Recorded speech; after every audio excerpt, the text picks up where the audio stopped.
আজকে কৃষক বন্ধু যে কৃষক বন্ধু প্রোগ্রাম আছে তাদের আমরা আজকে দিচ্ছি কৃষক বন্ধু প্রকল্পের আর্থিক সহায়তা প্রদান শুরু করলাম। নমস্কার বন্ধুরা, আপনি বা আপনার পরিবারে কেউ যদি কৃষক বন্ধু প্রকল্পে আবেদন করেছেন তাহলে এই মুহূর্তে আপনার জন্য গুরুত্বপূর্ণ একটি আপডেট রয়েছে। আপনারা সবাই তো বলছেন কৃষক বন্ধু প্রকল্পের টাকা কবে দেবে, জুন মাস পেরিয়ে গেছে, তো ফাইনালি কিন্তু কৃষক বন্ধু প্রকল্পের যে টাকা সে টাকা দেওয়ার ডেট কিন্তু ঘোষণা হয়েছে। তো চলুন দেখা নেওয়া যাক যে কৃষক বন্ধু প্রকল্পের যে টাকা সে টাকা আপনার ব্যাংক অ্যাকাউন্টে কবে আসবে। পশ্চিমবঙ্গ সরকারের পরিচিত কৃষক বন্ধু প্রকল্প হলো রাজ্যের কৃষকদের জন্য একটি বড় সহায়তা প্রকল্প। এই প্রকল্পের মাধ্যমে সরকার প্রতি বছর 2 কিস্তিতে কৃষকদের আর্থিক সাহায্য দেয়। তবে 2025 সালে কৃষক বন্ধু টাকার তারিখ ঠিক কবে হবে তা নিয়ে অনেক কৃষকের প্রশ্ন করছেন। আমরা বিস্তারিত জানাবো কিভাবে আপনি এই টাকা তারিখ জানতে পারবেন, স্ট্যাটাস চেক করবেন, তার সাথে আরো অনেক কিছু। প্রথমে বলি কৃষক বন্ধু প্রকল্পের বিস্তারিত বা কৃষক বন্ধু প্রকল্পটা কি। রাজ্য সরকারের একটি প্রকল্প, এই যে প্রকল্পটির নাম হচ্ছে কৃষক বন্ধু প্রকল্প। কি ধরনের প্রকল্প? এটি আর্থিক সহায়তা প্রকল্প যেটি রাজ্য সরকার সরাসরি কৃষকদের ব্যাংক অ্যাকাউন্টে আর্থিক সাহায্য দিয়ে থাকে। সব থেকে গুরুত্বপূর্ণ কোশ্চেন হচ্ছে পরবর্তী কিস্তির যে টাকা বা তারিখ সেটা কি। অবশ্যই সেটা আপনাদেরকে বলবো।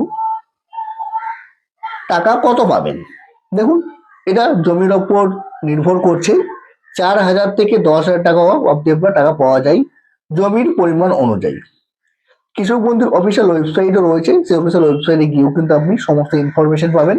এছাড়াও একটি টোল ফ্রি নাম্বার রয়েছে, সেই নাম্বারেও ফোন করে কিন্তু আপনি ইনফরমেশন দিতে পারেন। এবার মূল কথা হচ্ছে 2025 সালে কৃষক বন্ধু প্রকল্পের টাকা কবে ঢুকবে।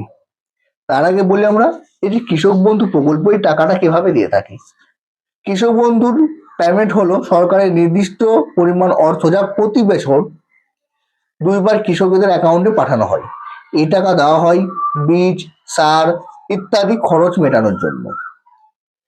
কৃষকদের আর্থিকভাবে সাহায্য করা, চাষের খরচ কমানো, কৃষকদের আত্মহত্যা রোধ করা, সঠিক সময়ে বীজ ও চাষের প্রস্তুতি নেওয়ার সুযোগই হচ্ছে কৃষক বন্ধু প্রকল্প। কৃষক বন্ধু প্রকল্পের উপকারিতা কি রয়েছে? বছরে এখানে সর্বোচ্চ 10,000 টাকা অব্দি আর্থিক সাহায্য পাওয়া যায়।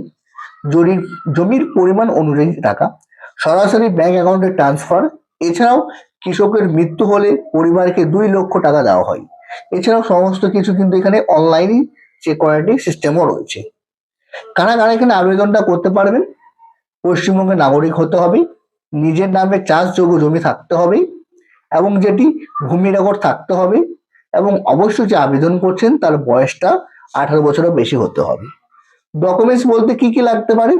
ডকুমেন্টস বলতে আপনার ভোটার কার্ড, যদি আপনার কাছে আধার কার্ড থাকে আধার কার্ড, অবশ্যই জমির যে পর্চা রয়েছে বা খতিয়ান রয়েছে সেটি লাগবে, একটি বৈধ ব্যাংক পাসবুক তাদের আইএফএসসি কোড সহ, বৈধ একটি মোবাইল নাম্বার এবং একটি পাসপোর্ট সাইজের ছবি, তাহলে আপনি আবেদনটা করতে পারবেন।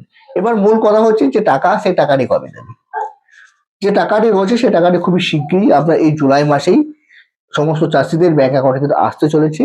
খুবই শিগগিরই রাজ্যের মুখ্যমন্ত্রী মমতা বন্দ্যোপাধ্যায় একটি কনফারেন্স করতে পারেন বা জনসভা করতে পারেন বা সাংবাদিক বৈঠক করতে পারেন, এবং সেখান থেকেই কিন্তু যে ডেট সে ডেট ঘোষণা হবে এবং সেদিনেই কিন্তু আপনার যে টাকা সে টাকা দেওয়ার একটা প্রসেস শুরু হয়ে যাবে, এবং সেদিন থেকেই সমস্ত বেনিফিশিয়ারিদের ব্যাংক অ্যাকাউন্টে কৃষক বন্ধু প্রকল্পের খারিফ সিজনের যে প্রথম কিস্তির টাকা সে টাকা দেওয়া শুরু হবে।